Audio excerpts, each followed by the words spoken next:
হ্যাঁ বলুন, কী হয়েছে? দেখুন না ডক্টর, এই আমার মেয়ে দুদিন ধরে গলা ব্যথা কমছে না আর প্রচণ্ড কাশি হচ্ছে। এই এক সমস্যা হচ্ছে বাচ্চাদের সবার। খুব আইসক্রিম খেয়েছো বুঝি? না না, এই তো খালি বিয়ে বাড়িতে গিয়ে দুটো আইসক্রিম খেয়েছি, আর খাইনি। এই ওয়েদার চেঞ্জের সময় আইসক্রিম খাওয়া উচিত নয়। মায়ের কথা শোনো না কেন? মা বারণ করলে শুনবে। আর আপনি বারণ করেন তো? হ্যাঁ হ্যাঁ, আমি বারণ করি তো, ও আমার কথা শোনে না। ঠিক আছে, চলো এখানে শো, দেখছি। বুকে তো প্রচণ্ড কফ জমে গেছে। শোনো, আইসক্রিম খাওয়া বন্ধ করতে হবে, ঠান্ডা লাগানো বন্ধ করতে হবে, জোরে পাখা খুলবে না এখন।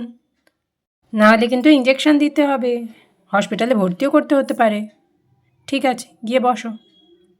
ডক্টর, চিন্তার কিছু নেই তো? না না, আমি এখন ওষুধ দিচ্ছি, ওষুধ যদি নিয়ম করে খায় ভালো হয়ে যাবে।